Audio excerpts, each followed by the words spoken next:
ওই 200 গ্রাম গরুর গোশ আনবানি। এই 200 গ্রাম গরু কি হবে না? এ তোমার দাদার ফাইক দিয়ে ছেলে দেবে না। আরে 200 গ্রাম ওজনের আলাম একটা গরু আনবানি, তাহলে তো হবে না।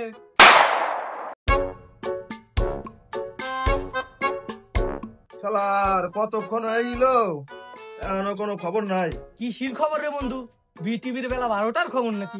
ও তো মেলা আগেই শেষ হয়ে গেছে। আরে বিটিভির খবর না, আমার গার্লফ্রেন্ডের কথা কইতেছি। ওর তো এখনই কল দেওয়ার কথা। আজকে তোর কি হইছে?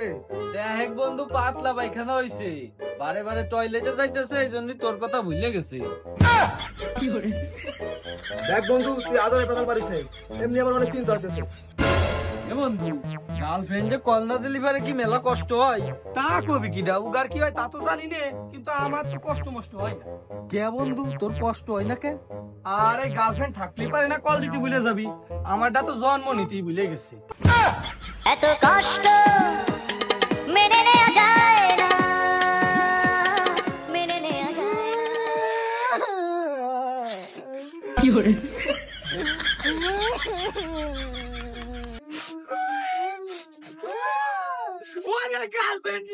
কি করে এ বন্ধু, তোরা আর কান্দিস নে। আমি বুঝতেছি তোকার মন অনেক খারাপ। তোকার মন ভালো করার জন্য আমি এক ইউনিক বুদ্ধি বাই করছি। হ্যাঁ, ইউনিক বুদ্ধি নাকি?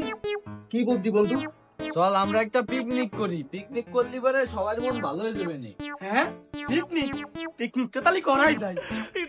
বন্ধু পিকনিক পিকনিক, গরু গোস্ত আর খিচুড়ি দিয়ে। গরুর গোশ কলিকা কবি হলো হরিণীর গোশ দিয়ে। হরিণীর গোস্ত দিয়ে নাকি? এ আবার কেমনে সম্ভব?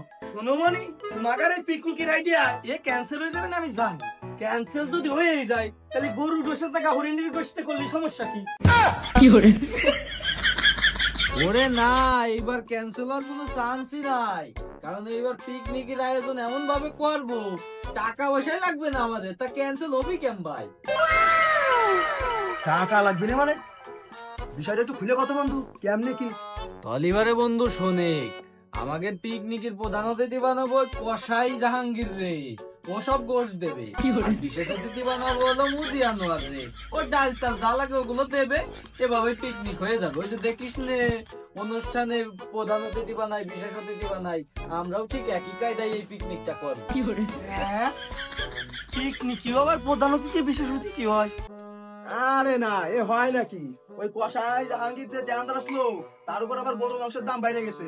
এখন যদি পিকিয়ে কথা যায় কই, তারপরে যে পদ্মে সেলাই করে দিবেন। আর বাকি থাকলে মুদি আনোয়ার।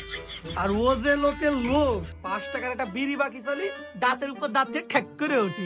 আর ও দিবে না চাল ডাল তেল, ও তো আমার দেখলেও বিশ্বাস হয় না। এসে তোমরা অন্য লাইন ধরো। আচ্ছা তলিবারে এক কাজ করি, ওই অতিথি মতিথি সব বাদ, আমরা নিজেকে ঠাই করি। তোরা বিকেল বেলা ওই 50 টাকা করে দিস, আমাকে টাকা দিয়ে আমরা ওই মুরগি কিনে পিকনিক করবানি। আরে না রে, হয় নাকি? ওই 3 জনে 50 টাকা করে দিলেও হবে না 400 টাকা। ওইদিকে ওই যে মুরগির গোশ কিনবানি নাকি চাল ডাল তেল কিনবানি? আরে তোরা আবার যে মুরগি টুরির কথা দিস না। আরে বন্ধু, ওই গরু গোস্ত দলি থাকতাম আমি, এখন ওই মুরগি টুরি দলি থাকবার না, খালি খেলে আমার কেউ লাভ নেই। কি করে আমার 50 টাকার বেশি চালিবারে দিবেন না, আবার গরুর গোশ সারা পিকনিক করবি না। ওইলা যা, মুরগি টুরগি বাদ, আমরা গরু দিয়েই করবো। ওই 200 গ্রাম গরুর গোশ আনবানি, ওইটা দিয়েই করবানি। হ্যাঁ, এই 200 গ্রাম গরু গোস্ত কি হবে না? এ তোমার দাদার ফাইক দিয়ে ছেলে দেবে না। কি করে আরে 200 গ্রাম ওজনের আলাম একটা গরু আনবানি, তাহলে তো হবে না। কি করে 200 গ্রামের আবার আলাম গরু হয়? ও তো মার পেটেতে পড়ার সাথে 8-10 কেজি ওজন হয়। তুই 200 গ্রামের গরু পালি করে? ও 200 গ্রামের গরু হয় না? এ বন্ধু, তুই তো কম্প্রোমাইজ কর। আমি এই এক কাজ করবানি, কেজি সাইজের বড় একটা খাসি আনবানি, ওই খাসির গোশতে পিকনিক করবানি আমরা। কি করে কেজি সাইজের আবার খাসি হয়? দূর বাড়া, তোরা সেই তরঙ্গতে কি শুরু করছিস? ফাইজলামি করতেছিস। 200 গ্রামের আলাম গরু আনতেছিস, আবার কেজি সাইজের খাসি আনতেছিস। এভাবে কি পিকনিক করা যায়? তাহলে পিকনিক করবো না, যা। আমি আগেই কইছিলাম পিকনিক ক্যান্সেল হয়ে যাবে না, আমরা হরিণীর গোশত দিয়েই করি। করলে সমস্যাটা হয়তো কি? কি করে আরে ও তো আমি আগেতেই জানতাম যে পিকনিক ক্যান্সেল হয়ে যাবি। তোরা দুইজনে যে গার্লফ্রেন্ডের জন্য কষ্ট পাইতেছিলি, তাই একটু ফালতু বক বক করলাম। কি করে ওরে সিঙ্গেল আছি, ভালোই আছি, বিন্দাস জীবন ভাই, ভালোবাসা নামক প্যারা এই জীবনে নাই।